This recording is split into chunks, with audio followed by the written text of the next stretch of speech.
కార్మిక సంఘాల సార్వత్రిక సమ్మెకు జర్నలిస్టు సంఘాలు సంపూర్ణ మద్దతు. కేంద్ర ప్రభుత్వం తీసుకొచ్చిన కార్మికుల నల్ల చట్టాలను ఎత్తివేయాలని, దేశంలో వర్కింగ్ జర్నలిస్టు చట్టాన్ని పునరుద్ధరించాలని జాతీయ నాయకులు మరియు జర్నలిస్టు యూనియన్ నాయకులు డిమాండ్ చేశారు. బుధవారం దేశవ్యాప్తంగా కేంద్ర కార్మిక సంఘాలు ఇచ్చిన సమ్మె పిలుపునకు టీడబ్ల్యూజేఎఫ్ మరియు టీయూడబ్ల్యూజేఐజేయు జర్నలిస్టు యూనియన్ నాయకులు సంపూర్ణ మద్దతు తెలుపుతూ హన్మకొండలో జాతీయ కార్మిక సంఘాలు నిర్వహించిన ర్యాలీలో పాల్గొన్నారు. స్థానిక ఏకశిలా పార్కు నుండి ప్రారంభమైన ఈ ర్యాలీ జిల్లా కలెక్టర్ కార్యాలయం వరకు చేరుకున్న అనంతరం కలెక్టరేట్ ఎదుట ధర్నా నిర్వహించారు. సందర్భంగా వర్కింగ్ జర్నలిస్టుల చట్టం, వేతన చెల్లింపుల చట్టాలతో పాటు 44 చట్టాలను రద్దు చేసిన కేంద్ర ప్రభుత్వం వైఖరికి నిరసనగా కార్మిక సంఘాలు చేస్తున్న ఆందోళనకు మద్దతు ఇస్తున్నట్లు తెలియజేశారు.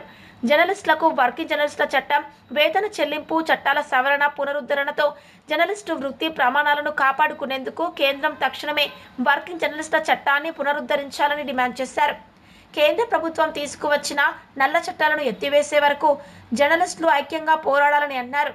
ఈ ర్యాలీ ధర్నాలో కార్మిక సంఘాలు, టీడబ్ల్యూజేఎఫ్ జిల్లా నాయకులు మరియు టీయూడబ్ల్యూజేఐజేయు జర్నలిస్టు యూనియన్ నాయకులు, జర్నలిస్టులు పాల్గొన్నారు.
బైక్ సెట్ అవునా అవతల పెట్టు రండి అమ్మే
భారతదేశంలో ప్రధానంగా బీజేపీ ప్రభుత్వం అధికారంలోకి వచ్చిన తర్వాత అన్ని వ్యవస్థలు నిర్వీర్యమైపోయినాయి.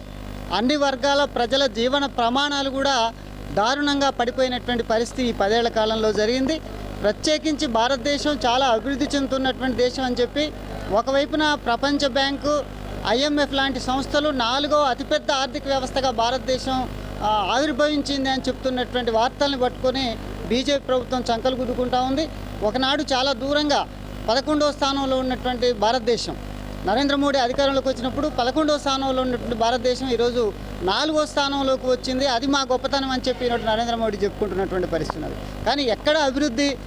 ఈనాడు మరి నరేంద్ర మోడీ అధికారంలోకి వచ్చినాడు 1,75,000 కోట్ల ఆదాయం ఉన్నటువంటి ముఖేష్ అంబానీ ఆస్తులు ఈరోజు 10,50,000 కోట్లకు పెరిగింది. అదేనా అభివృద్ధి? ఈరోజు 2016లో 19.5% పన్నులు కట్టేటటువంటి కార్పొరేట్ కంపెనీలు ఈనాడు దారుణంగా -18% పన్నులు కట్టేటటువంటి స్థితికి ఎందుకు దిగజారింది? కార్పొరేట్ కంపెనీల ఆస్తులు పెరుగుతున్నాయి, వాళ్ళు కట్టేటటువంటి పన్నులు తగ్గుతున్నటువంటి పరిస్థితి, ప్రజల జీవన ప్రమాణాలు కూడా పడిపోతున్నటువంటి పరిస్థితి. అభివృద్ధి అంటే గ్లోబల్ హంగర్ ఇండెక్స్లో 105వ స్థానానికి దేశం పడిపోవటం అభివృద్ధి అంటే దేశ ప్రజల జీవన ప్రమాణాలు పెరగాలి తప్ప అంబానీ అదానీ లాంటి కొద్దిమంది ఆస్తులు పెరగడం అభివృద్ధి అనేటటువంటిది కాదు. కార్మిక చట్టాలన్నీ కూడా రద్దు చేసి లేబర్ కోడ్లు తీసుకొని వచ్చి మొత్తం కార్పొరేట్లకు ఈ 10 ఏళ్ల కాలంలో 10 లక్షల కోట్ల బ్యాంకు రుణాలను మాఫీ చేసినటువంటి ప్రభుత్వం అభివృద్ధి అంటే వాళ్ళ అభివృద్ధి అని చెప్తుంది తప్ప ప్రజల అభివృద్ధి లేదు. అందుకే ఈనాడు సార్వత్రిక సమ్మెకు జాతీయ కార్మిక సంఘాలు పిలుపునిచ్చినాయి. ఎస్కేఎం వామపక్ష పార్టీలన్నీ కూడా దీన్ని సపోర్ట్ చేస్తున్నాయి.